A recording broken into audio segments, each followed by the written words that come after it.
A'udzubillahi minasyaitonirrajim. Bismillahirrahmanirrahim. Assalamualaikum warahmatullahi wabarakatuh.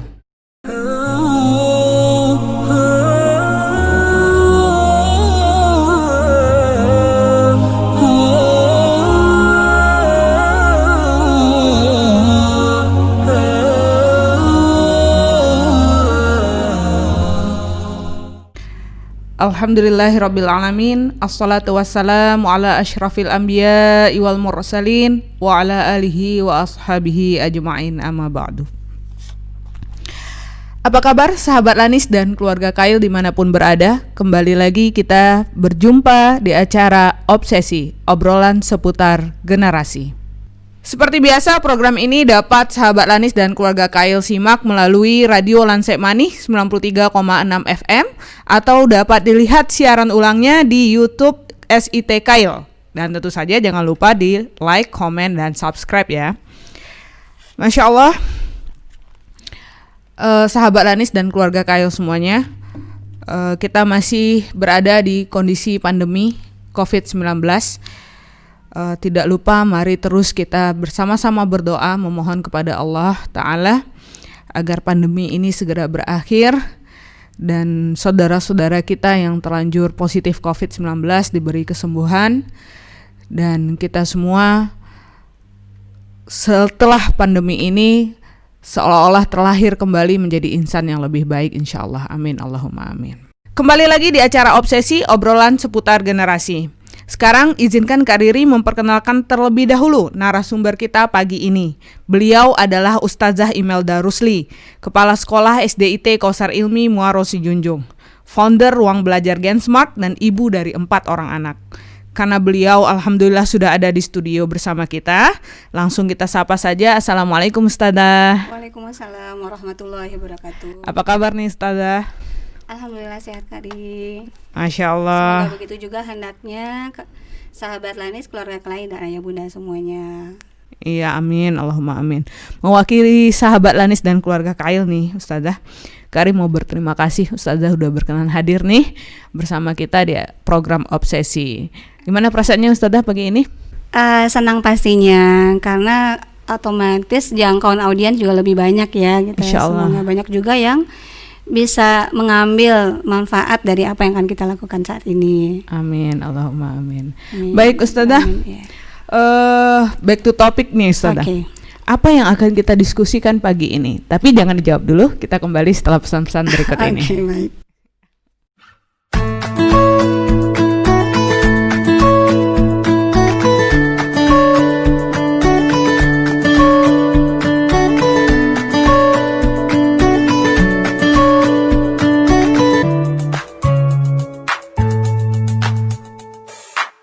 Masih di program Obsesi, obrolan seputar generasi, dan kita masih dibersamai oleh Ustazah Imelda Rusli. Baik Ustazah, silakan dijawab nih pertanyaan yang tertunda tadi. Apa nih topik kita pagi ini Ustazah? Kita akan coba ngobrol tentang toxic parents ya, toxic parents yang tentunya kita kaitkan dengan selama pandemi ini gitu, selama karantina. Toxic parents itu sendiri adalah, kan toxic artinya racun ya, beracun gitu. Lo orang tua kok beracun, nah gitu kan maksudnya ya. Jadi mungkin sebelum kita masuk ke sesi yang lebih lanjut bicara tentang how toxic parents during the quarantine ini, selama masa karantina ini, mungkin kita perlu menjelaskan dulu toxic itu sendiri apa sih gitu. Apa sih yang dimaksud dengan toxic parents gitu, orang tua beracun gitu ya. Jadi kadang mungkin tanpa disadari oleh para orang tua atau mungkin kita sendiri gitu, bahwa sebenarnya tindakan-tindakan, ada hal-hal yang kita lakukan itu mungkin maksudnya baik gitu ya, untuk mendisiplinkan anak, mendidik anak gitu, tapi ada di antara kita, ada tipikal orang tua yang alih-alih membuat anak menjadi lebih baik, tapi malah melakukan hal-hal, baik itu verbal maupun ucapan ya, baik itu ucapannya maupun tindakannya itu justru malah meracuni jiwa dan karakter anaknya gitu. Jadi kalau dilihat di fenomena sekarang ini bisa jadi orang tua lebih banyak memberi toksik kepada anak, khawatirnya ya. Karena apa? Selama karantina kan kita lebih banyak di rumah nih, anak-anak tidak sekolah, orang tua juga sebagian mungkin WFH ya, work from home, bekerja dari rumah, atau malah kalau kita baca-baca di media-media elektronik dan sebagainya itu, yang kehilangan pekerjaan juga tidak sedikit ya Kak Ri gitu. Iya. Kehilangan sumber penghasilan gitu, sehingga bersama di rumah, yang pasti itu bersama di rumah dalam waktu lama. Jadi mungkin awal-awalnya menyenangkan ya, oh iya kita yang biasanya tidak punya cukup waktu bersama anak, mungkin jadi senang gitu di awal-awalnya gitu. Tapi lama-lama dengan kondisi yang terus-menerus, interaksi yang terus-menerus dari pagi sampai malam, ditambah dengan mungkin beberapa masalah yang seperti tadi saya sebutkan, misalnya masalah finansial gitu ya, dan segala macam, atau kenyataan bahwa anak tidak bisa pergi ke sekolah sebagaimana mestinya. Nah, itu menjadi sumber masalah baru sebenarnya dalam rumah tangga gitu. Jadi secara kuantitas, secara banyaknya waktu, mungkin lebih banyak waktu sekarang bersama anak, bersama keluarga, tapi secara kualitas itu jauh berkurang gitu. Bahkan mungkin di beberapa kasus memburuk justru kualitas hubungan antara anak dan orang tua gitu. Oke Ustazah, jadi hari ini kita akan bicara lebih lanjut tentang toxic parents di masa pandemi. Orang tua yang menjadi tanda kutip racun bagi anak-anaknya gitu ya. Dengan beberapa penyebab, diantaranya adalah jumlah waktu yang lebih banyak bersama anak, dan juga masalah-masalah lain yang mengikuti kondisi di masa pandemi ini. Impact dari wabah yang sekarang sedang kita alami bersama. Baik, gitu. Sebelum kita lanjut lebih dalam Ustazah, kita tunggu dulu pesan-pesan berikut ini. Oke, baik.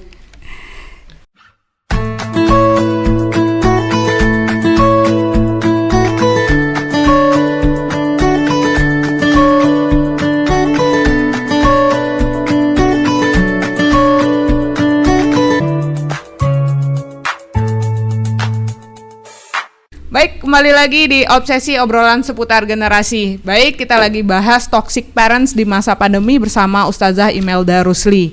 Baik Ustazah, lebih lanjut nih pembahasan tentang toxic parents di masa pandemi ini. Apakah itu berarti orang tua gagal menjadi orang tua, atau itu hanya masalah sementara gitu? Sebenarnya begini, ini sudah akumulasi dari permasalahan anak dan permasalahan orang tua ya. Jadi orang tua juga dengan kendalanya sendiri, kemudian ditambah, dan jangan salah gitu, ternyata salah satu pemicu orang tua melakukan kekerasan kepada anak itu, baik secara verbal maupun secara tindakan, itu juga aktivitas learning from home. Jadi di saat-saat kita sudah 7 bulan ya, 7 bulan sekolah tidak bisa dibuka. Kemudian juga kalau saya mencermati seperti ini, di awal-awal mungkin ketiga belah pihak, tiganya siapa? Orang tua, anak dan guru gitu ya. Pihak sekolah deh kita bahasanya, rumah, sekolah dan anak. Di awal-awal mungkin masih enjoy ya. Ini saatnya sejenak orang tua mengambil alih proses pendidikan anak, pembelajaran anak di rumah gitu. Anak juga senang aja gitu, senang-senang aja sih belajar di rumah. Dari pihak sekolah juga mungkin gitu. Alright, jadi betul mempersiapkan ini. Nah, kemudian ketika berlanjut, ternyata ini situasinya masih berlanjut, dan kita ya walau alam kita nggak tahu ya kapan ini berakhir, mulai berubah menjadi semacam tekanan tersendiri terhadap proses PJJ, pembelajaran jarak jauh gitu ya. Mungkin orang tua merasa terbebani, anak mulai bosen gitu. Padahal di satu sisi juga guru udah mulai jumpalitan juga mempersiapkan. Dan alhamdulillah ya kalau secara umum di SIT Kautsar Ilmi baik unit TK, SD dan SMP itu setiap hari kita berusaha improve, meningkatkan layanan kepada orang tua siswa gitu, dengan mengirimkan materi pembelajaran, memanfaatkan aplikasi-aplikasi pendukung. Jadi model-model pembelajarannya bervariasi gitu ya? Bervariasi gitu, entah itu yang tadi video ya, bisa ada yang mengevaluasi dengan Google Form, Google Classroom dan sebagainya, dan insya Allah kita improve terus gitu. Dan secara umum reaksi tanggapan orang tua baik ya, tapi tetap saja karena dengan keterbatasan mungkin ya, keterbatasan orang tua yang memang mempunyai aktivitas yang lain, entah itu bekerja, entah aktivitas yang lain, sehingga tidak mempunyai cukup waktu untuk mengajarkan anak, itu satu. Yang kedua juga bahasa sederhananya skill kami sebagai orang tua, saya kan juga orang tua skill kami sebagai orang tua juga mungkin tidak seperti guru. Skill kita tidak bicara tentang wawasan pengetahuan ya gitu, karena akan beda model pendekatan guru di sekolah dengan cara kita mungkin mengajarkan anak di rumah gitu. Dan ternyata kesininya itu terasa membebani, apalagi ini maaf kalau misalnya sampai ada hujanan tugas misalnya gitu yang orang tua. Dan bahkan kalau saya pikir tidak hanya di tingkat, kebetulan saya membawahi SDIT gitu, SDD gitu bahasanya.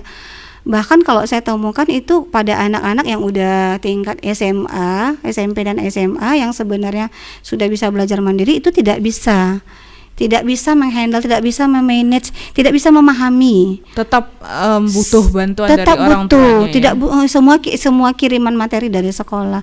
Nah, ini juga sumber masalah sebenarnya di rumah, sehingga apa yang terjadi kayaknya kita juga kalau ngelihat yang di TV juga ya, sampai ada ibu yang dipidanakan, dipolisikan karena ini sebenarnya hal yang miris menurut saya ya. Jadi si ibu, sisi baiknya deh gitu, berusaha agar anak tetap bisa belajar, kemudian mengirimkan tugas tepat waktu, tapi kalau ketika anaknya tidak kooperatif, sehingga menjadi beban stres tersendiri bagi orang tua gitu, sehingga itu tadi gitu timbullah ucapan, perilaku, tindakan-tindakan yang menyakiti anak baik secara fisik dan paling parah ini secara psikis, secara kejiwaan. Oke, kita akan dalami apa saja bentuk contoh tindakan-tindakan fisik, psikis dan verbal dari toxic parent ini lebih lanjut setelah pesan-pesan berikut ini.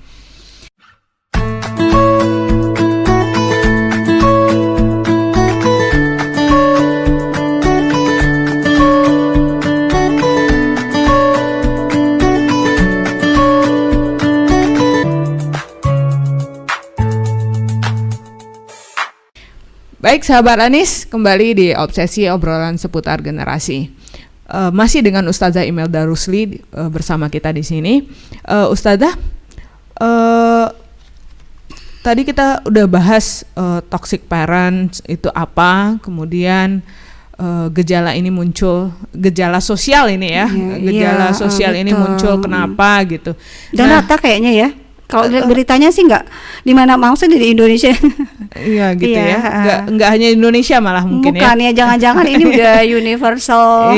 Apa? Dan si Junjung salah satunya yang terimbas mungkin ya. Dan semoga tidak terlalu banyak case-nya. Tapi sebenarnya biar lebih paham nih kita sahabat Lanis dan keluarga Kail dimanapun berada, contohnya Ustazah, biar bisa diukur gitu. Oh, saya ini udah toxic parents atau belum sih gitu. Atau masih dalam tahap wajar memperlakukan anak selama learning from home atau belajar dari rumah ini. Silakan Ustazah penjelasannya. Jadi bentuk dari kita menyakiti anak itu ada dua ya secara umum gitu. Jadi secara verbal. Kalau secara verbal misalnya gini, dalam menghadapi anak nih. Ini pandemi nggak pandemi nih mah. Iya, oke. Gitu ya. Ini pandemi nggak pandemi. Jadi misalnya gini, hal-hal yang menghardik, membentak gitu. Jadi kalau cubitan katanya itu mungkin beberapa hari itu hilang ya, tapi biasanya kata-kata dari lisan yang tajam, apalagi dari orang tua yang mereka sayangi gitu ya. Orang tua kan sosok yang disegani oleh anak, disayangi oleh anak, dan mereka pikir juga pasti menyayangi mereka itu, khawatirnya lama berbekasnya gitu. Jadi apalagi dalam masa pandemi misalnya, kalau kita nggak sabar nih orang tua, masa ini aja nggak bisa. Bodoh banget sih. Atau coba tuh lihat temannya yang lain aja bisa, kenapa kamu enggak gitu. Kadang suka lucu aja ya kalau misalnya kita bilang ke anak, tuh lihat si itu gitu, lihat anaknya si itu, lihat tetangga. Lah ini bapak ibunya siapa ya? Oke, jangan-jangan juga effort kita, upaya kita dalam mendidik anak itu juga belum seperti orang lain, bisa jadi. Jadi sebelum kita menyalahkan anak, mungkin kita perlu berkaca dulu ya, istighfar dulu kali gitu. Kok dia bisa ya seperti itu? Jangan-jangan effort kita juga belum, upaya kita juga belum maksimal. Jadi yang pertama adalah hardikan yang Menghardik, merendahkan, membentak, gitu. Merendahkan anak gitu misalnya. Iya. Lanjut dah. Kemudian apa ya? Kadang orang tua tanpa disadari menjatuhkan harga diri anak. Misal gini, kalau nggak sadar nih, ibu-ibu nyari ibu-ibu. Lagi saya gini, mungkin siapa lah, bapak-bapak kayak jarang juga sih dengar. Misalnya gini, ngobrol nih, curhat nih sesama ibu-ibu sama tetangga gitu. Si anak saya mah apa sih ini mah, siapa nama anaknya misal gitu, si fulan mah pak ayah gitu, nggak mau disuruh belajar, atau misal diajarin apa-apa nggak ngerti, susah segala macam. Nah itu memang sangat mengecilkan hati anak gitu, karena dia direndahkan ya di hadapan orang lain gitu. Atau misalnya mengkritik anak misalnya, aduh astagfirullah, kayaknya juga harus istighfar juga deh. Misalnya gini, mengkritik ini babnya salah dikritik, tapi kadang ada juga orang tuh benar juga dikritik gitu. Nah, contohnya gimana tuh? Misalnya gini, bikin tugas sekolah. Ini mungkin contoh paling parah ya. Kamu kerjain dulu sendiri aja, nanti mama atau bunda yang periksa. Nah pas dilihat hasilnya, masa ini cuma seperti ini, masa begini, masa ini nggak bisa, bla bla bla dan segala macam gitu. Itu kalau salah. Kalau benar juga harusnya kan kamu bisa lagi seperti ini, harusnya kan bisa ini. Dipikir dong, diupayakan dong. Kenapa nggak dari kemarin jawabnya benar gitu? Nah iya, jadi mengkritik anak, apapun bagaimanapun, spirit orang tua benar ya memandirikan anak. Dan ini bukan cuma, kalau saya catatannya, bab memandirikan anak ini bukan hanya dalam tugas pelajaran sekolah ya. Ini kebetulan karena kita lagi bahas tentang learning from home nih, tapi sebenarnya juga dalam keseharian anak apapun dilakukannya. Maksudnya gini Kak Ri, kita pingin anak membantu urusan kita nih, membantu urusan rumah. Kita pingin anak di usia segini dia harusnya sudah bisa melakukan ini sesuai dengan tugas perkembangannya ya, bahasa psikologinya. Anak usia 7 tahun harusnya sudah bisa apa sih? Dan seterusnya, anak usia 8 tahun dan sebagainya. Taruh pakaian kotornya ke tempatnya. Iya, gitu beresin bekas makannya sendiri. Atau kita pengen naik kelas deh gitu. Ketika dia naik kelas, ketika dia bertambah usia, kita pengennya dia bisa apa gitu. Itu diajarin dulu, memang diajarin dulu dengan cara yang benar. Dan itu namanya juga, kadang kita kayak lupa ya kalau kita kecil gitu, kayak yang sekali jadi hebat bener, bisa langsung jadi, bisa langsung bener, bisa langsung expert gitu melakukan sesuatu. Ini kan proses ya, untuk menjadi expert kan butuh proses yang tidak sebentar gitu. Latihan berulang benar. Katanya untuk menjadi expert itu ada yang bilang harus melakukan hal yang sama sampai 10.000 kali gitu. Iya. Kalau hitungan jamnya sampai sekian ribu jam gitu bisa jadi expert. Iya. Nah tapi kadang kita tidak sabar gitu. Aduh kakak atau abang gitu, masa ini aja nggak bisa gitu. Sebenarnya kita lupa udah berapa kali emang kita ngajarin dia, atau malah tambahin komentar udah diajarin berkali-kali nggak bisa. Nah kita lupa nih menghargai upaya dia gitu. Jadi begitu juga dengan namanya kita ngajarin anak dalam tugas dan segala macam. Nah ini maksudnya kalau dalam tugas memandirikan anak, pertama memang kita ajarkan lah, kita bimbing lah dia prosesnya, kemudian kita bimbing. Setelah itu kita kan proses belajar itu direncanakan, dilakukan evaluasi, dilakukan lagi gitu, sehingga hasil evaluasi misal gini, wah adik udah bisa nih gini lipat baju sendiri gitu misalnya, tapi sini deh mama tunjukin cara yang lebih rapi, nah gitu. Wah kakak udah ini ya, udah pinter ya, alhamdulillah makasih ya, udah bisa bantu mama cuci piring, tapi besok-besok ininya dibersihin ya kak, apalah gitu ya. Atau dalam tugas sekolah juga seperti itu, dek kamu udah bener sih nulis angkanya gitu, tapi nanti lebih rapi lagi ya nak ya, dan kita ajarkan dia gitu. Nah yang bikin konslet itu kan kitanya nggak sabar mengikuti proses ini. Iya, kalau misalnya ketidaksabarannya itu kan juga ini seolah-olah Riri dalam posisi orang tua yang toksik ya. Kan emang nonton capek nih pulang kerja gitu betul, kan. Iya betul. Terus belum ambil nafas, anak udah datang dengan tugas-tugasnya gitu. Terus bilang ma ajarin dong gitu. Betul. Iya. Terus udah gitu biasalah kita pernah atau sering kali ya sahabat Lanis dan keluarga Kail juga sering bilang bahwa anak tuh lebih dengerin gurunya daripada dengerin orang guru tuanya sakti mandraguna gitu. Jadi terus udah diajarin malah bantah lagi gitu. Kayaknya gurunya tadi jelasin di video nggak gitu deh mah. Benar. Kata bu guru nggak gini. Iya, benar. Nah hal-hal begitu memancing akhirnya keluarlah beberapa hal tadi, hardikan, merendahkan, mengkritik gitu ya. Atau malah umpatan kali ya. Iya, umpatan gitu. Kita akan bahas nanti gimana cara mengcounter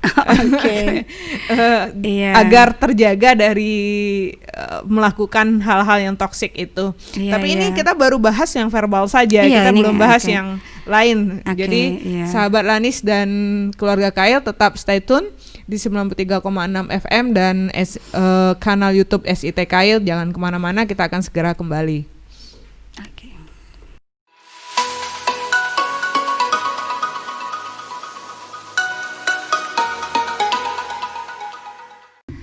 Oke, sahabat Lanis dan keluarga Kail dimanapun berada, kembali di acara Obsesi, obrolan seputar generasi.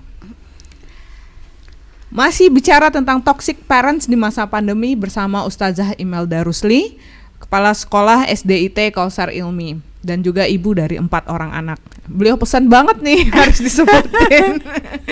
Karena nih gimana beliau merasakan apa yang kami rasakan gitu ya. Gitu. Baik dah, kita lanjut obrolan kita. Tadi di sesi sebelumnya kita udah bahas tentang toxic parents secara verbal gitu ya, perilaku orang tua yang menjadi racun bagi anaknya secara verbal. Nah, terus Riri udah sampaikan ada kondisi-kondisi yang menjadi alasan nih bagi orang tua. Ada kondisi yang sangat lelah pulang kerja dan segala macam, atau udah seharian dengan tumpukan pekerjaan rumah dan mendampingi, tapi ternyata masih ada masalah dengan pekerjaan tugas atau pengiriman gitu. Nah itu how to counter gitu, gimana agar bisa mencegah diri agar tidak sampai melakukan hal-hal yang menjadi racun bagi anak ini gitu. Yang verbalnya aja dulu nih Ustazah, gimana sih kalau kata orang Minang, jangan sampai talongsong gitu. Jangan talongsong berang, jangan talongsong gitu. Gimana Zah? Mohon penjelasannya Zah. Ya sebenarnya pada titik tertentu juga orang tua yang stres gitulah ya, kita bilang saja, bukan itu tidak hanya verbal ya, tapi bisa lanjut kepada yang tadi kita bicarakan itu. Kalau nonton di TV kan sudah mulai memukul, menyakiti anak secara fisik.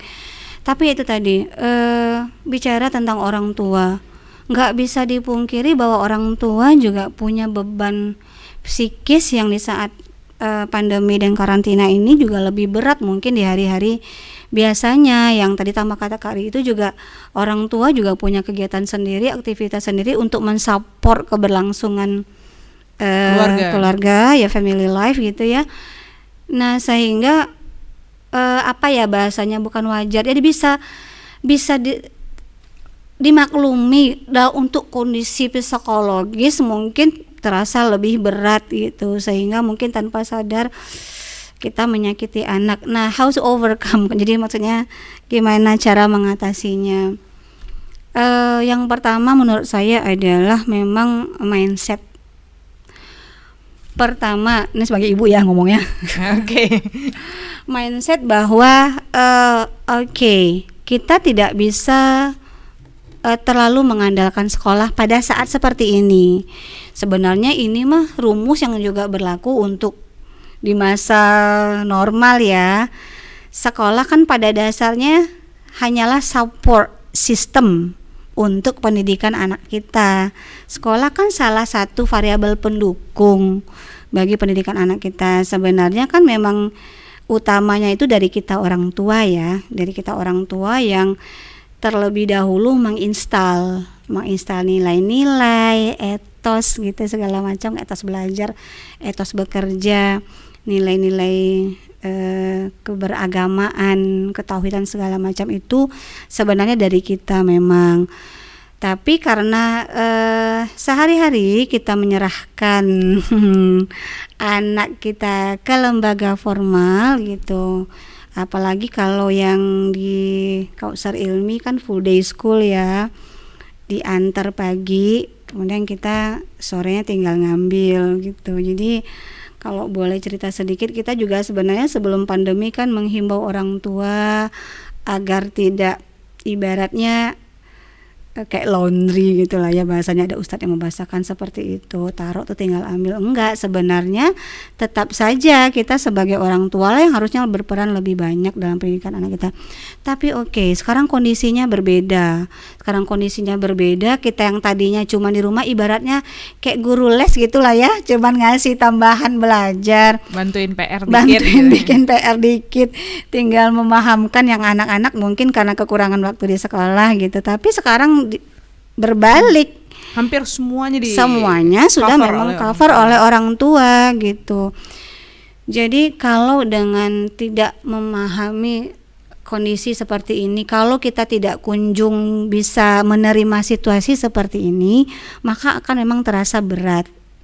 Jadi ayo kita setel mindsetnya itu. Jadi bahasanya itu sekarang memang kondisinya kamu belajar di rumah sama ibu, sama mama, sama bunda, dan sama ayah gitu ya. Sama ayah penting catat, karena jangan ibu aja, karena sumber stres itu kadang karena pasangan tidak membantu. Jadi semua beban ya, bayangin aja kalau mending yang daring itu 1 atau 2 anak aja, tapi kalau punya anak 2, 3 gitu masih perlu 4 gitu ya. 4 usia sekolah semuanya gitu. Tapi masih perlu semuanya, jangan-jangan masih perlu bimbingan gitu ya, dan itu emang bikin stres. Pertama itu 1, mindset bahwa sekarang saya yang guru memang, dan saya akan ini lebih baik sebenarnya situasinya kalau kita pikirkan dibanding dengan kalau totally homeschooling kan ya, yang dari awal dari kurikulumnya kita prepare sendiri. Nah ini kan kita kurikulum udah ada nih, tinggal mengajarkan kepada anak. Itu 1. Kemudian yang kedua, perlu memahamkan kepada anak dengan bahasa anak lah ya, sesuai dengan tingkatan usianya. Dan ini para ayah bunda di rumah pastinya lebih paham dengan model dan karakter anak di rumah akan bicara seperti apa. Memahamkan kepada anak bahwa this is not about, ini bukan lagi tentang kita harus bikin tugas, ngejas tugas, setor nilai dan segala macam. Ini tentang bagaimana kamu, jadi sekali lagi bahasa tinggal disesuaikan ya ke usia anak. Ini tentang bagaimana kamu bisa tetap bertambah ilmunya, bertambah skillnya, bertambah hebat dengan situasi yang ada seperti ini. Sehingga kalau pandemi ini berakhir, kamu sudah menjadi yang lebih hebat, yang lebih pintar, yang lebih soleh daripada kamu yang sebelumnya.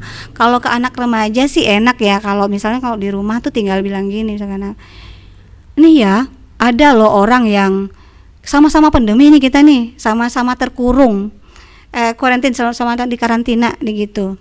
Tapi ada orang yang selama karantina itu hafalan Qur'annya bertambah sekian juz. Ada yang setelah karantina tuh dapat sertifikat penguasaan skill ini dan itu. Terus kamu apa? Yuk kita pilih yuk gitu. Kita apakah kita deh bahasanya, misalkan kita. Karena sebenarnya pada hakikatnya mengupgrade diri bukan urusan anak aja ya. Kita itu kan juga harus senantiasa mengupgrade diri kita gitu. Nah, terus kita apa? Ayo kita pilih. Kakak maunya apa? Apa yang akan didalami selama masa pandemi ini? Difasilitasi dia tuh sama orang tua. Dan itu tidak harus kursus yang berbayar ya. Itu bisa dimulai dari hal-hal sederhana seperti misalnya anak laki-laki itu di coach atau di mentor oleh ayahnya untuk mengerjakan life skill yang dibutuhkan ketika dia kalau jadi laki-laki dewasa misalnya gitu. Anak perempuan juga ditentir oleh ibunya untuk bisa menguasai skill hal-hal keperempuanan lah yang mungkin selama sekolah tidak sempat terasah gitu. Keponakan Riri selama learning from home ini, belajar dari rumah ini jadi pandai masak, bikin donat, bikin bolu gitu. Iya. Having fun bersama mamanya gitu. Benar, quality time jadinya kan. Iya. Di samping tetap mengerjakan tugas dari sekolah. Iya, gitu. Benar. Jadi memang itu penting banget untuk menyamakan, mengkondisikan anak. Kalau di SDIT Kautsar Ilmi dan SIT secara umum ya, SIT Kautsar Ilmi secara umum kan ada PJJ Al-Quran tuh. Kalau sekadar ini kan tidak sekadar baca Quran ya. Kalau dalam kondisi normal, situasi normal, anak kan memang dipandu setiap hari, diajarkan. Yang belum bisa jadi bisa baca Quran, insyaallah. Yang sudah bisa itu ditahsin, diperbaiki bacaan Qur'annya. Yang sudah bagus baca ibu Qur'annya, ayo mulai menghafal dari ayat-ayat surah-surah pendek. Nah, sekarang itu tidak bisa dilakukan. Sejauh ini kalau dari sekolah ya, kalau dari guru Quran itu kan anak diminta untuk mengirimkan voice note-nya gitu, sehingga guru Quran bisa menilai dan mengkoreksi bagian mana nih yang perlu diperbaiki gitu ya. Tapi kan ya itu tadi kesininya itu ke anti klimaks gitu ya. Anak-anak dan orang tua mulai jenuh misalnya gitu, mulai jenuh. Nah, di saat-saat inilah kita perlu menyemangati anak bahwa come on gitu, ayolah, Al-Quran ini bukan tugas sekolah pada hakikatnya. Kamu mau sekolah atau mau enggak, kita tetap membaca bersama Al-Quran. Anda anak misalnya, emang kenapa sih harus baca Quran tiap hari? Ya kita bilang lah, melembutkan hati, menghafal agar Allah menjadi keluarga Allah di bumi. Kamu bayangin aja deh, kamu di backup sama Allah setiap saat gitu, dengan rajinnya kamu hafal Quran bersama Al-Quran setiap hari ya, segala macam. Tuh kalau ngingetinnya, kalau saya biasa gini, kayaknya kamu udah berapa hari nggak baca Quran deh, awas loh, hati nanti keras loh. Dia nanti juga ngingetin yang lebih besar gitu, ayo loh bang, nggak baca Quran nanti hatinya keras. Tapi itu terserah. Juga balikin hal yang sama ke yang ketika dilamuskan saudaranya yang lebih tua, lalai, kayaknya aku nggak pernah lihat abang baca Quran di akhir-akhir ini, ayo lo nanti mengeras hatinya. Tapi ini terserah, tergantung bahasa orang tua. Jadi intinya bagaimana kalau belajar kita tetap memahamkan kepada anak, ini bukan urusan sekolah lagi nak, tapi tetap aja karena tugas sekolah kita perlu mengirimkan agar gurumu tahu kamu belajar ini apa enggak gitu. Di mindsetnya dibenerin gitu. Oke. Jadi berarti poinnya dua-duanya adalah mindset ya. Orang tua ganti mindset bahwa sekarang memang kondisinya luar biasa gitu. Dan it's not only me gitu. Itu nggak hanya saya gitu. Betul. Semua orang tua merasakan hal yang sama di kondisi yang luar biasa ini, maka mau tidak mau memang pembelajaran anak harus saya yang tentir, memang gitu. Harus saya yang mau tentir dulu. Kita menolak seperti apapun, mau kita bete segala macam uring-uringan, kenyataannya tetap aja nggak bisa. Jadi memang harus. Dan saya mengapresiasi banget ada akhir-akhir ini, dan saya rasa orang tua yang sudah mulai menerima, kita yang sudah menerima kenyataan gitu ya. Ini memang harus saya. Sehingga beberapa hari terakhir ini ya, dalam 2 pekan terakhir ini, beberapa orang tua tuh mulai datang ke sekolah Apa coba Kak Ri? Minta diajarin sama guru kelas anaknya, Ustazah, ini matematika misalnya. Ini bab ini saya nggak ngerti gimana ngajarin ke anak. Masya Allah tuh saya apresiasi banget yang seperti itu. Atau ada orang tua bawa anaknya datang, how to operate, Ustazah ini mengoperasikan aplikasi ini seperti apa, sampai datang ke sekolah gitu. Dan kita dengan senang hati ya, Ustazahnya menjelaskan gitu. Dan ini kan, jadi sebenarnya kalau untuk usia SD orang tua kan masih bagus ya, harusnya seperti ini, merasa khawatir anak pegang gadget sendiri. Tapi untuk mengoperasikan aplikasi tertentu yang sudah sepengetahuan kita, anak-anak kelas 3 sampai kelas 3 deh, kelas 3 ke atas 4, tuh 5, udah 6 bisa sebenarnya, karena ustadz-ustadznya kan ngasih tuh misalnya di Google Classroom atau materi. Nanti untuk membebani ya, mengurangi beban orang tua, silakan dia pelajari dulu sendiri, nanti kita tinggal periksa sebelum dikirim udah benar belum dia jawabnya gitu. Karena sudah, kalau menurut saya sih sudah cukup memudahkan ya gitu. Ya, jadi kalau mindset itu sudah berubah gitu ya, oke, saya harus ambil alih, maka dengan sendirinya orang tua akan lebih siap gitu ya. Ya, lebih siap, dan dengan sendirinya oke, kalau gitu saya, karena ini tanggung jawab saya sekarang, saya harus atur jadwal. Iya, dan nyari memang sendiri sendiri. Saya harus overcome dengan menguasai beberapa hal yang baru buat saya gitu. Dan saya harus dampingi anak. Dan sembari mindsetnya sendiri diubah, mindset anak pun dibangun gitu, bahwa anak belajar dari rumah ini poinnya bukan kamu dapat nilai bagus seperti sekolah biasa, tapi poinnya adalah meski kamu di rumah, kepandaian kamu bertambah, ilmumu bertambah, keterampilanmu bertambah, dilaporkan ke guru itu agar guru tahu bahwa kamu di rumah tidak main saja gitu. That's the point, itu poinnya menarik, sebenarnya gitu. Dan tentu saja orang tua memang harus memfasilitasi ya, bagaimana anak tidak jenuh dengan kondisi belajar dari rumah gitu. Kan jenuh juga ya loh Zah gitu. Dulu sih waktu zamannya sekolah mungkin anak-anak ini rengek-rengek minta diizinin pegang HP sama orang tua. Sekarang kabarnya nih, karena dengar kabarnya anak udah mulai jenuh dengan HP karena setiap hari HP mulu dan isinya tugas gitu.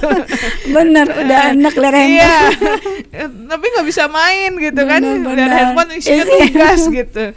Nah, jadi mungkin memfasilitasi dengan mengatur jadwal keluarga, bagaimana anak-anak tidak mengalami kejenuhan gitu ya Zah ya. Oke, menarik.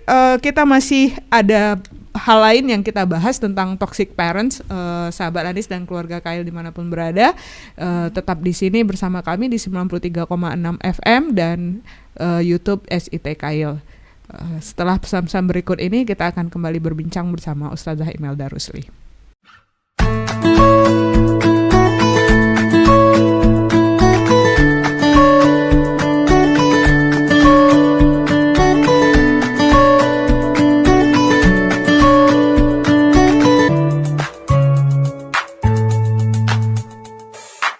Baik, kembali lagi di Obsesi, obrolan seputar generasi. Ustazah, tadi kita udah bahas tentang apa itu toxic parents, bagaimana terjadinya, kemudian seperti apa contohnya gitu. Lalu bagaimana overcome, bagaimana untuk mengatasinya, mencegah agar orang tua tidak berubah dari jadi monster. Istilahnya monster ya. Mohon maaf itu istilah dari seluruh tulisan tentang toxic parents itu istilahnya adalah monster. Karena efeknya ternyata memang efeknya like a monster gitu. Nah, kita akan bicara efek terhadap anak-anak. Bagaimana kalau orang tua gagal menyiasati situasi ini, kemudian berubah menjadi toxic parents. Sebenarnya apa sih akibatnya kepada anak-anak gitu, Ustazah? Silahkan dijelaskan, Ustazah. Oke, tapi sebelum itu mungkin saya perlu sampaikan juga bahwa bentuk-bentuk toksik itu tidak hanya tadi seperti yang kita bicarakan ya. Jadi yang merendahkan, mengejek, kemudian mengkritik, termasuk juga melarang anak-anak untuk mengekspresikan emosi negatifnya. Jadi misalnya gini, dan ini berlaku untuk all the time ya, nggak hanya pandemi misalnya itu. Jangan marah gitu, jangan nangis, nggak boleh nangis misalnya gitu. Oh, dia capek bikin tugas terus nangis tuh nggak boleh gitu ya? Iya, maksudnya begini, anak-anak tidak selalu bisa, apalagi anak-anak kecil ya, tidak selalu bisa mengekspresikan apa yang dia rasakan dengan baik. Dia udah capek, dia udah lelah sama aja sampai jenuh, udah ngantuk dan segala macam gitu. Nah, atau ada kecemasan. jadi akhirnya kalau anak kecil itu kan bahasanya tantrum, nggak ada tantrum untuk anak remaja sih, tapi iya, dia tidak bisa mengekspresikan dengan baik, tapi kita melarang dia untuk mengekspresikan ininya dengan cara yang dia tahu gitu ya. Iya gitu. Jadi mungkin kita perlu, oke, emang kenapa? Oh, capek ya, jenuh ya gitu. Tapi kita kan kadang gitu aja nangis, nggak boleh nangis. Apalagi kalau idiom yang sangat familiar itu di kalangan masyarakat, apalagi anak laki-laki yang boleh nangis gitu ya. Boleh mungkin dia meluapkan sejenak. Kalau kalau sudah selesai, dia sudah mulai bisa menguasai diri. Kapan tawari. Nah biasanya kalau di rumah tuh saya nawarin, oke, karena kondisinya sudah tidak memungkinkan. Banyak drama Kari, banyak drama di rumah tangga kalau selama PJJ, sejak learning from home ini. Apalagi untuk anak-anak yang masih perlu bimbingan ya, belum bisa belajar mandiri, SMP sama SMA boleh. Oke, pilihannya kapan maunya? Sekarang, setelah ini, atau nanti sore selama ini, kasih pilihannya kapan dia. Biasanya anak kalau berdasarkan kesepakatan dia akan lebih siap mengerjakannya gitu. Kemudian, nah ini juga nih kadang orang tua tanpa sadar gini menyebutkan, mama dulu juara loh, masa ini aja nggak bisa. Ayah dulu dapat 100 loh ngerjain ini. Nah itu kadang-kadang itu bisa jadi toksik juga toksik ya. Jadi anak kan beda-beda ya. Maksudnya tadi di pengantar kan saya udah bilang, sebenarnya maksud orang tua ini anak diperlakukan seperti ini agar dia termotivasi ya gitu segala macam. Padahal nggak semua anak kan, malah kalau kita kan pakai Steven ya sebelumnya. Iya. Kan ada tuh kategorinya anak yang ekstrim apa sih? Extrovert sama intro, dan ini bukan tergantung terbuka dan tidak ya, ekstro sama intronya. Ada anak yang memang perlu dimotivasi dari luar, atau ada yang dari dalam diri sendiri. Tapi ada juga anak yang istilahnya tuh surga neraka gitu ya. Ada anak yang bisa dimotivasi dengan ancaman. Iya gitu. Jadi kamu kalau nggak gini nanti akan begini. Kamu kalau nggak gini nanti akan begini gitu. Tuh bab neraka. Ya. Tapi ada anak yang bisa memang diiming-imingi dengan imbalan. Nanti kalau selesai mama bikinin ini. Nanti kalau udah selesai kamu dapat ini. Atau nanti kalau kamu bisa dapat nilai segini, nilai raportnya bagus, papa beliin ini. Ada memang anak memang bisa dengan imbalan. Tapi nggak semua anak bisa cocok dengan imbalan, nggak semuanya anak cocok dengan sistem ancaman. Ada yang kalau diancam tuh tambah mental, biarin kata dia, lalu kita jawab. Ayo nanti kamu kalau nggak belajar kamu ini loh, nggak apa-apa kata dia. Kita gimana? Jadi memang perlu mengenali model belajar anak gitu, model pendekatan ke dia gitu. Di rumah juga yang punya anak 3, 5 berapa gitu, perhatiin deh. Walaupun ayah dan ibunya sama, anaknya nggak sama kan modelnya dia. Jadi itu bagian dari psikologi anak ya. Kemudian nih mengungkit-ungkit jasa ke anak. Jadi kalau ibu katanya pakai ungkap berdana, mama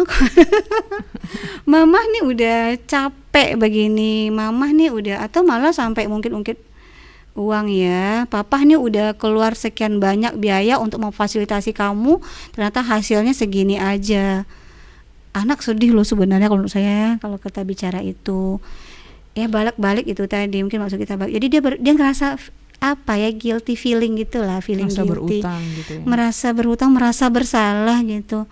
Oh iya ya, kalau saya pernah dengar sendiri misalnya ada bapak, kamu maka udah dilesin juga, disebut lah ya sebuah tempat les mahal di kota besar gitu, yang masuknya jutaan, udah mengalahkan uang kuliah.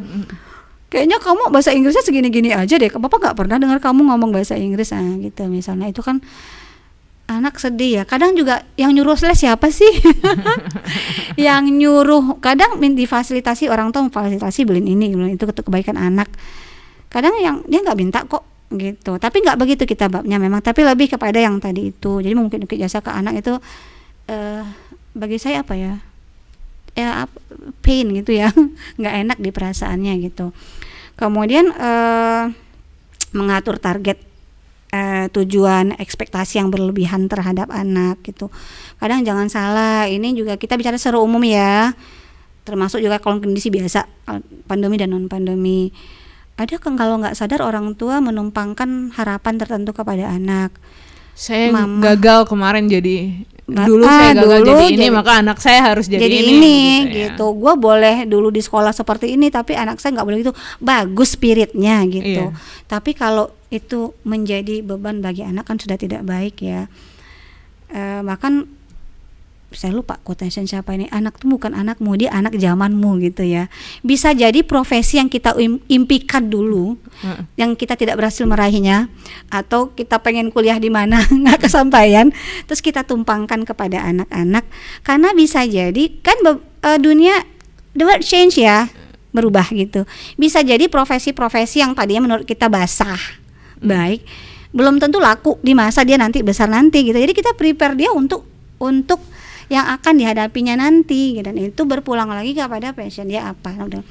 Nah, satu hal Kak Ri, jangan salah ya, toksik itu tidak selalu, definisinya tidak selalu menyakiti. Tadi kita ulang definisinya ya.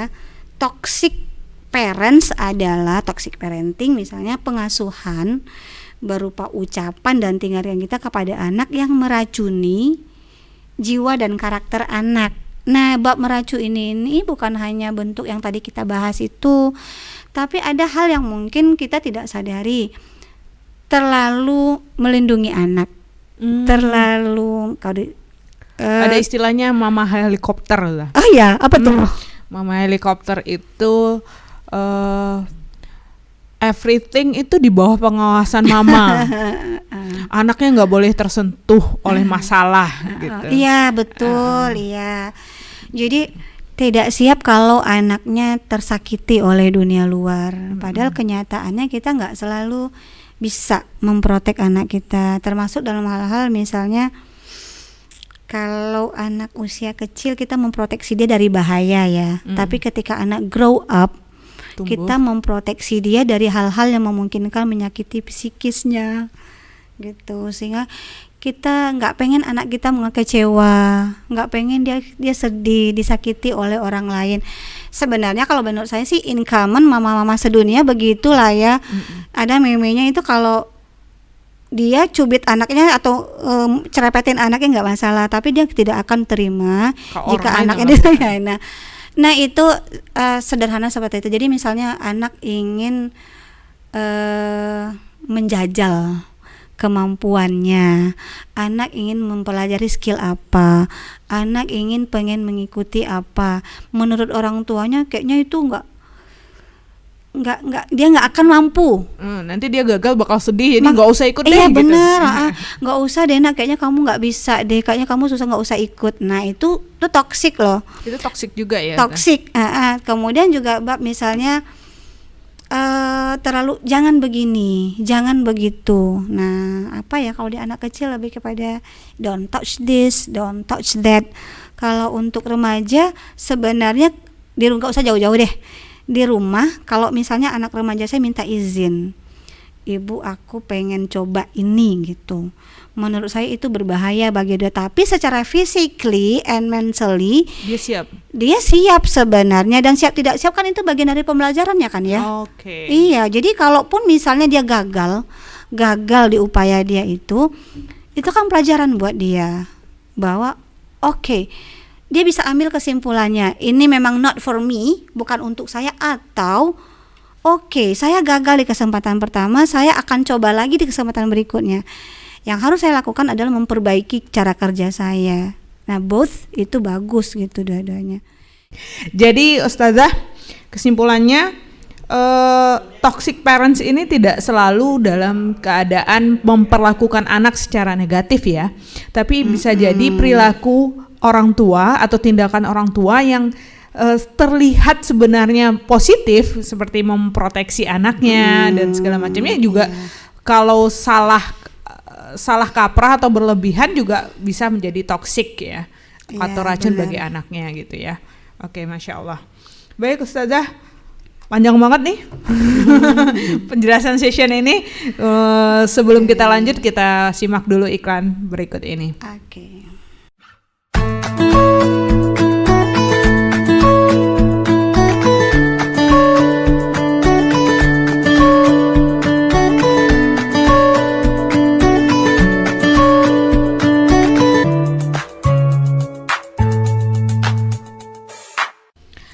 Kembali lagi di Obsesi, obrolan seputar generasi.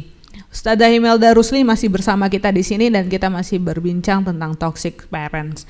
Baik Ustazah, kita sudah bicara banyak tentang toxic parents. Nah, kembali ke pertanyaan Riri sebelumnya, akibatnya kepada anak sebenarnya seperti apa sih Dah, sehingga toxic parenting ini perlu dijauhi oleh orang tua dalam pengasuhan anak gitu? Yang pastinya itu kalau yang sifatnya verbal and physical harassment ya, kekerasan fisik dan verbal itu pastinya membekas kepada anak. Tapi mungkin bekas di karakter, bekas di perasaan anak akan lebih dalam, lebih susah sembuhnya daripada luka fisik ya. Jadi tapi ini bukan pembenaran terhadap perlakuan kekerasan secara fisik ya saya. Oh ternyata efeknya lebih ringan dong daripada yang fisik ya, bukan seperti itu maksudnya. Jadi yang pasti anak tersiksa secara mental. Ya bayangin aja ya, anak yang tumbuh di tengah lingkungan di bawah asuhan orang tua yang senantiasa merendahkan, mengkritik, menyalahkan apa yang dia kerjakan, kemudian tidak pernah percaya kepada anaknya sendiri dan sebagainya. Itu ada juga yang mengejek anak loh. Ada juga yang mengejekkan. Nah itu pastinya akan menumbuhkan luka batin ya, luka batin yang khawatirnya terbawa sampai dia dewasa kelak. Makanya kalau yang saya pernah sampaikan itu tahun berapa saya lupa, ada sebuah buku berdasarkan kisah nyata, A Child Called It, anak yang dipanggil it itu kan dalam bahasa Inggris panggilan untuk selain orang ya, benda atau hewan gitu. Karena memang ibunya tidak memperlakukan dia seperti layaknya manusia gitu, tidak, diabaikan, ignorance. Nah kemudian atau bisa jadi anak menjadi pembangkang. Anak jadi pembangkang. Jadi misalnya pada satu titik, nah ini tergantung bagaimana respon si anak ya terhadap pola yang dia terima gitu. Bisa jadi reaksi yang muncul itu ada anak menjadi membangkang gitu. Jadi pada dosis atau titik tertentu dia akan mengabaikan apa yang disuruh oleh orang tuanya atau apa yang dilarang oleh orang tuanya gitu. Yang penting semua yang disampaikan itu tidak jadi kayak ada mekanisme penolakan gitu ya di ininya. Negativistik kalau untuk bahasa untuk pertumbuhan ini ya, anak kecil gitu tuh negativistik. Ada semacam respon penolakan dalam dirinya gitu. Padahal yang disuruh orang tua sebenarnya hal-hal yang baik. Tapi ya itu tadi, bahkan sebuah kebaikan sekalipun kalau dikemas disampaikan dengan cara yang tidak bisa diterima, mungkin juga hasilnya tidak baik ya. Kemudian anak bisa jadi mengalami stres yang berkepanjangan. Jadi pernah menemui kasus yang, dan itu bukan 1-2 orang ya, saya pernah ketemu, ada yang konsultasi langsung, ada yang benar-benar karena kita dekat kemudian memilih menjauh dari orang tua yang toksik. Nah gitu. Jadi memang ketika si anak grow up, dia merasa sudah bisa hidup sendiri. Beda hidup sendiri dengan menghidupi diri sendiri ya. Menghidupi diri sendiri bisa jadi dia secara finansial sudah mapan, tapi kalau ini enggak gitu. Apapun yang terjadi, bagaimanapun saya harus jauh dari orang tua saya, karena menurut dia tinggal bersama orang tuanya itu membuat dia nggak nyaman gitu, tertekan. Jadi sehingga pilihan dia menjauh dari orang tua. Nauzubillah ya, semoga kita tidak menjadi orang tua yang anak-anak kita sendiri justru nggak nyaman sama kita gitu. Kemudian nah terakhir tadi kan kita sempat membahas bahwa toksik tidak hanya menyakiti, tapi juga apa tadi, mama helikopter ya. Iya, mama helikopter. Malah helikopter yang kayak ngebayangin kayak superhero ya, kalau ada anak-anaknya dia apa-apain orang, terjadi sesuatu bahaya itu sama gurunya sendiri atau sekolah, si mama langsung datang untuk memprotek anaknya dan menjauhkannya dari lingkungan tersebut. Iya, mama helikopter istilahnya. Misalnya gejala seperti ini. Ada anak yang kalau dari kecil misalnya dia mau, ini sebenarnya bab kemandirian ya, dan ini akan berganti polanya setelah dia dewasa gitu. Yang apa-apa orang tua yang menentukan, apa-apa orang tua yang mengarahkan, sehingga sekadar untuk memilih, kalau kecil-kecil tuh memilih apa yang harus dia makan, baju apa yang harus dia pakai gitu tuh semua tergantung mamah, terserah mamah gitu. Nah, beranjak besar biasanya orang tua yang over protect ini yang tadi sempat kita bahas itu termasuk dalam menentukan pilihan-pilihan anaknya. Tidak masalah sih sebenarnya ya, kadang kan memang orang tua anak dinilai belum cukup matang untuk mengambil keputusannya sendiri. Itu beda lagi ya. Orang tua berfungsi sebagai memberikan arahan, sebagai pengarah. Oke, so kalau kamu pilih A, ini advantage-nya, ini keuntungannya, tapi mungkin kamu akan susah di sini. Kalau pilihannya B, ini akan kamu hadapi. Itu beda dengan kalau misalnya orang tua kamu harus memilih ini, kamu jangan menempuh jalan ini, kamu harus begini dan sebagainya gitu. Dan itu pertimbangan, dorongan untuk itu tidak lagi memberi pertimbangan sehat kepada anak, tapi lebih kepada itu tadi gitu, lebih kepada rasa khawatir seorang tua yang berlebihan terhadap bahwa nanti anaknya akan kecewa, akan tersakiti, tidak siap menghadapi kegagalan sebagainya. Padahal juga kegagalan bisa jadi bagian paket dari keberhasilan sebenarnya ya. Iya. Trial and error itu kan sebenarnya biasa dalam hal kita dalam merintis sesuatu gitu. Jadi itu jadi hal yang menjadi faktor-faktor yang pengen dihilangkan oleh orang tua dari proses perjalanan sukses anaknya gitu. Jadi pertimbangannya sebenarnya bukan pertimbangan baik dan buruk lagi gitu, tapi agar anaknya tidak terpuruk, tidak sedih, tidak jatuh, tidak frustasi dan segala macam. Pertimbangannya adalah anaknya tidak mengalami apapun selain hal positif. Itu impossible ya. No pain no gain-nya itu nggak ada gitu. Okay. Jadi ya. Sebenarnya actually Riri mendapati langsung itu tipe orang tua yang seperti itu dah. Jadi anaknya sampai dewasa itu mau berpakaian, mau keluar rumah itu nanya dulu sama ibunya gitu. Pakainya yang mana? Okay. Atau kalau dia nggak nanya, misalnya dia pakai pilihannya sendiri, terus keluar kamar, terus ibunya lihat nggak suka, tukar gitu. Padahal anaknya udah dewasa gitu. Benar. Jadi luar biasa ya toxic parent ini. Jangan dianggap sepele, ternyata apa yang dipilih oleh orang tua untuk mengasuh anaknya, mengasuh anaknya itu sangat mempengaruhi bagaimana anaknya mengambil tumbuh, keputusan kembang dan nanti. Mengambil keputusan saat dewasanya. Nah, itu akan beda. Itu kan hal sederhana, misalnya kalau milih baju. Kalau misalnya anak udah nyaman dengan orang tua, anak akan justru akan minta pertimbangan. Aku cocok nggak pakai baju ini mah? Itu beda dengan anak yang boleh nggak aku pakai baju ini? Beda ya. Karena biasanya anak yang dia nyaman dan dia tahu bahwa dia tidak akan dikritisasi itu, dia malah akan menanya pendapat orang tuanya dibanding anak yang kalau memang didikte dari kecil gitu. Nah, ini mumpung tersebut nih dah kritisisasi apa sih? dikritisi pengkritisan anak gitu ya. Mengkritik anak. Dari tadi kan kita bahas salah satu bentuk toxic parents ini mengkritik anak. Nah, menjadi pertanyaan nih buat Riri pribadi, apakah itu berarti mengkritik sama sekali tidak dibenarkan atau bagaimana gitu dah? Mengkritik, ada yang bilang mengkritik itu semerdu apapun tetap sakit gitu. Jadi saya lebih suka build the karakternya itu, mengkonstruksi ya. Maksudnya seperti ini. Kalau untuk anak usia berapa dulu nih? Kalau untuk anak kecil mungkin susah. Kalau hatta untuk anak yang sudah remaja misalnya ya. Anak remaja itu kan punya model komunikasi yang lebih spesifik ya, sesuai dengan tumbuh kembangnya lah.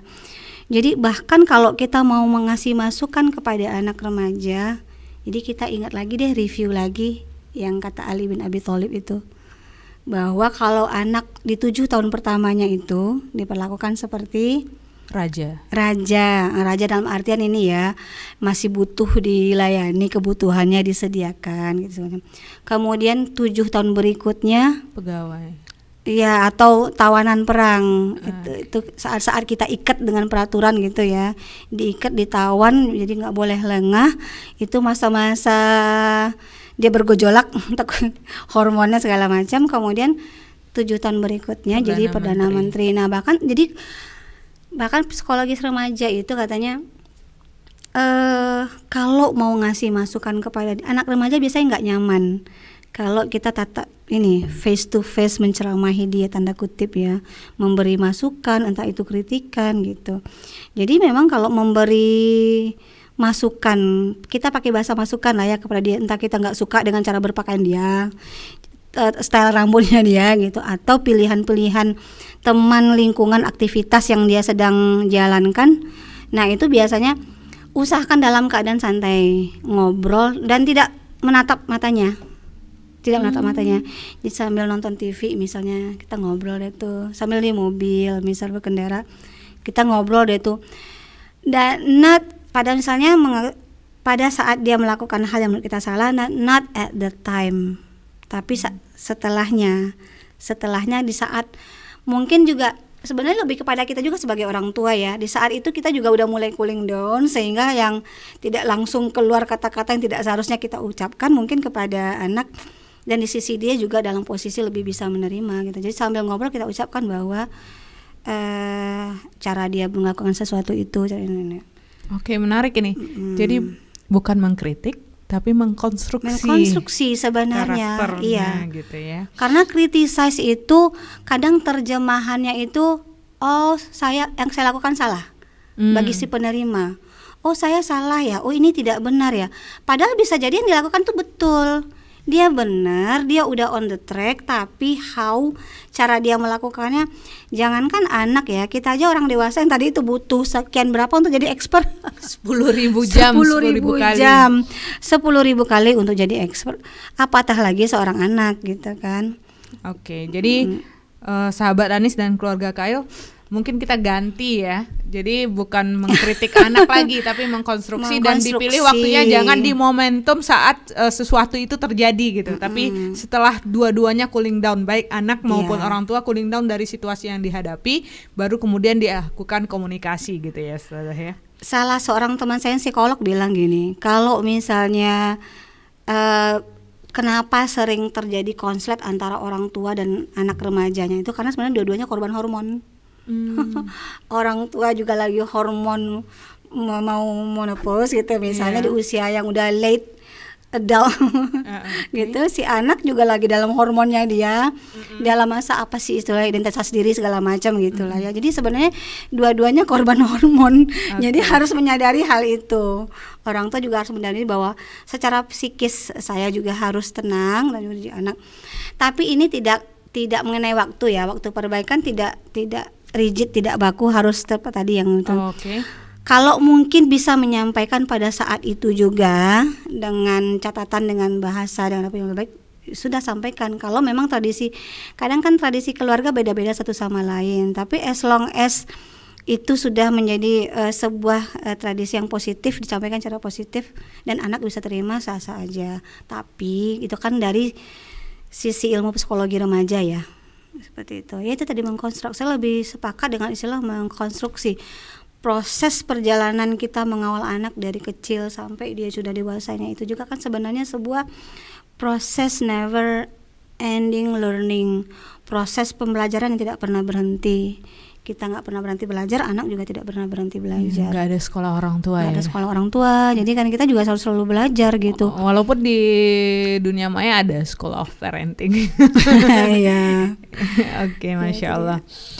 Oke, Jadi luar biasa ya Taya, akibatnya kepada anak ternyata kalau sampai orang tua ternyata salah mengambil langkah lalu kemudian terjadi toxic parenting dalam pengasuhan anaknya gitu ya.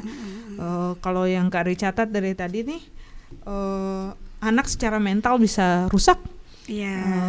Secara mental bisa rusak dan hubungan anak dengan orang tua juga bisa rusak gitu. Apakah dia menjadi lari dari orang tuanya atau membangkang kepada orang tuanya gitu ya.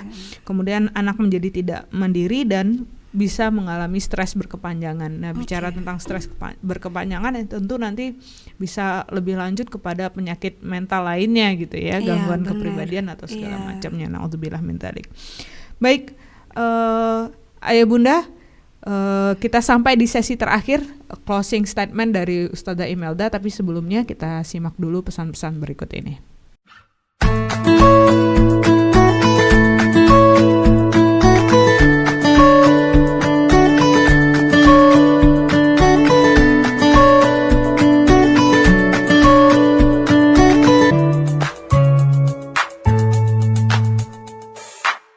Baik, kembali lagi di Obsesi, obrolan seputar generasi.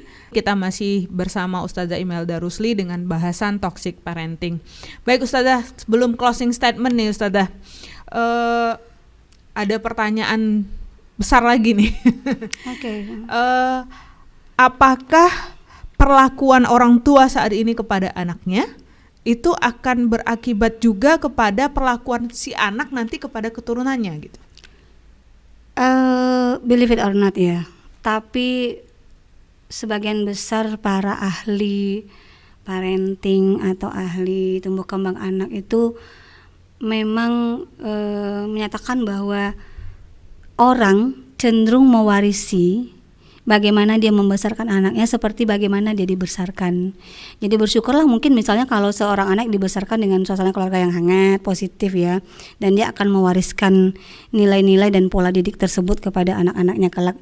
Nilai-nilai bagus seperti misal disiplin, kerja keras, etos belajar yang bagus dan sebagainya. Tapi sebagaimana doa yang diajarkan dalam agama kita di Quran, ada Rabbana hab lana min azwajina wa dzurriyyatina qurrata a'yun waj'alna lil muttaqin. Dzurriyyat itu pengertiannya keturunan ya.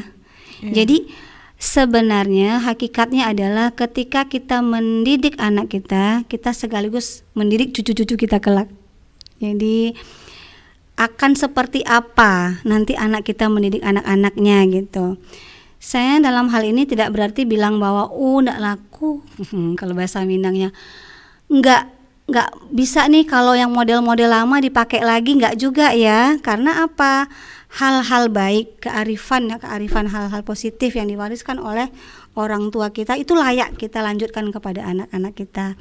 Tinggal kita minimalisir hal-hal yang menurut kita mungkin perlu dipoles atau mengingat anak kita bukanlah diri kita. Jadi kita perlu menyesuaikannya, menyetelnya gitu agar sesuai dengan perkembangan dia di zaman dia nanti gitu. Jadi seperti apa kita mendidik anak kita sekarang akan seperti itulah kemungkinan besar dia akan mendidik anak-anaknya kelak. Tapi tidak otomatis mutlak ya Teh ya.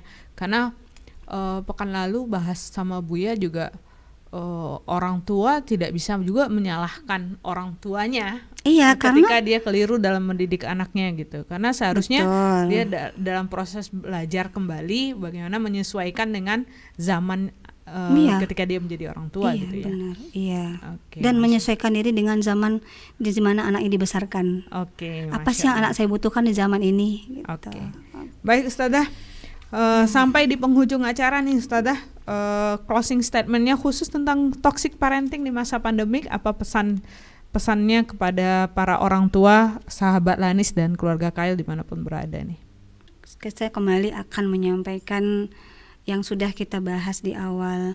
Ayo kita sama-sama samakan frekuensi, setel pemikiran mindsetnya gitu. Mindset sebenarnya udah setel pikiran gitu ya, bahwa mau tidak mau, suka atau tidak suka, ini adalah sesuatu yang harus kita hadapi dan kita memang menyiapkan diri kita menjadi guru utama yang pastinya dan guru terbaik bagi anak-anak kita dengan segala suka dukanya yang pastinya, dengan segala ombak, topan dan badai segala macam gitu ya. Tapi ayo kita balik lagi, dan itu perlu kita bangun di dalam keluarga kita. Anak-anak perlu memahami hal tersebut, dan pasangan tentunya gitu, bahwa nggak bisa sendiri juga, kasihan ibu-ibu. Nah, ini akan perlu menjadi sebuah sesuatu yang dirumuskan bersama keluarga. Kita akan menghadapi ini seperti apa dan tujuannya apa gitu. Masya Allah, Itu luar biasa diskusi kita pagi ini, lengkap sekali ya. Terima kasih banyak Ustadzah telah berbagi dengan kita semua di acara Obsesi, obrolan seputar generasi. Semoga sahabat Lanis dan keluarga Kail dimanapun berada bisa mengambil manfaat dari diskusi kita pagi ini. Sekali lagi, jangan lewatkan rekamannya di kanal YouTube SIT Kail. Di like, komen, dan subscribe agar kita tambah semangat lagi nih buat menemukan topik-topik baru yang lebih menarik untuk bisa dibahas untuk sahabat Lanis dan keluarga Kail dimanapun berada. Baik, demikian obsesi kita hari ini. Mohon maaf apabila ada salah dan kurang. Sampai jumpa di obsesi berikutnya. Billahi taufiq wal hidayah. Wassalamualaikum warahmatullahi wabarakatuh. Waalaikumsalam warahmatullahi wabarakatuh.